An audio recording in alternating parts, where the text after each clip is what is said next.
Israel Gaza युद्ध में Israel की राह बहुत आसान नहीं है। देखने में भले ही ऐसा लग रहा हो कि इजराइल ये युद्ध फिलिस्तीन या हमास के लड़ाकों से लड़ रहा है, लेकिन इजराइल के कई दुश्मन हैं।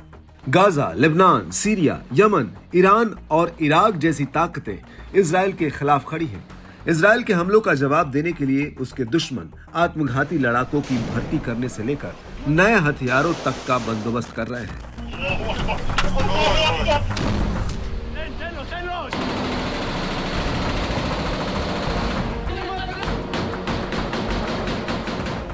अब हमास के अल कसम ब्रिगेड ने इजरायली सेना पर हमला करने के लिए अपने हथियारों में एक नया रॉकेट RPO-A शामिल किया है। यह रॉकेट रूस द्वारा निर्मित एंटी फोर्टिफिकेशन शेल है। इसे श्मेल नाम से भी जाना जाता है। अल कसम ब्रिगेड की माने तो इसका इस्तेमाल पहली बार जबालिया में गाजा ओल्ड स्ट्रीट पर एक घर में तैनात इजरायली सेना की एक खास यूनिट पर हमला करने के लिए किया गया था।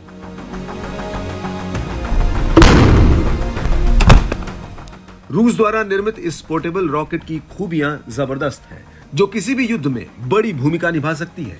आइए जरा इसकी खासियत से आपको वाकिफ कराते हैं।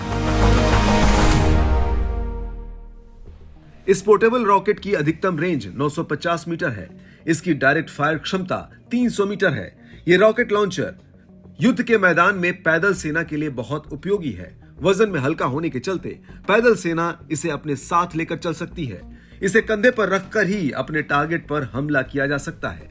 ये दुश्मनों के हल्के बख्तरबंद वाहनों को नष्ट करने में सक्षम है। आपको बता दें कि इजराइल अक्टूबर से अब तक गाजा में लड़ रहा है और उसने गाजा पर कई हवाई हमले किए हैं।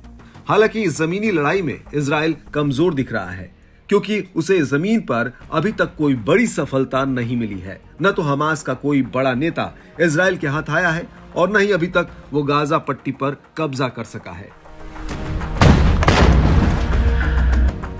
हमास के लड़ाके इजरायली सैनिकों को कड़ी टक्कर दे रहे हैं।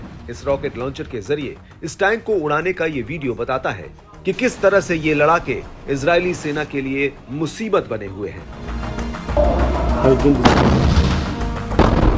इधर इस्लामिक रिवॉल्यूशनरी गार्ड कॉर्प्स यानी IRGC के एक कमांडर की मौत के बाद ईरान भी इजराइल पर भड़क उठा है।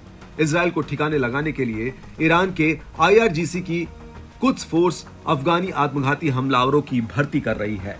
लगभग 3 महीने से जारी इस युद्ध से जहां गाजा को जान माल का भारी नुकसान हुआ है, वहीं इजराइल के भी काफी सैनिक मारे गए हैं। हालांकि अभी भी इजराइल और गाजा की तरफ से युद्ध रोकने की कोई पहल नहीं दिख रही है। इजराइल ने तो हाल ही में यह तक कह दिया कि वो गाजा में हमास के खिलाफ लड़ाई और तेज करेगा।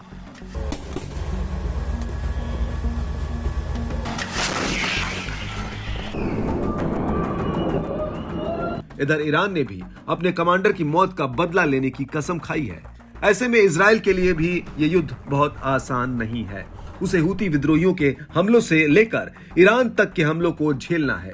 दूसरी तरफ युद्ध के कारण इजराइल की अर्थव्यवस्था पर भी काफी दबाव बढ़ रहा है।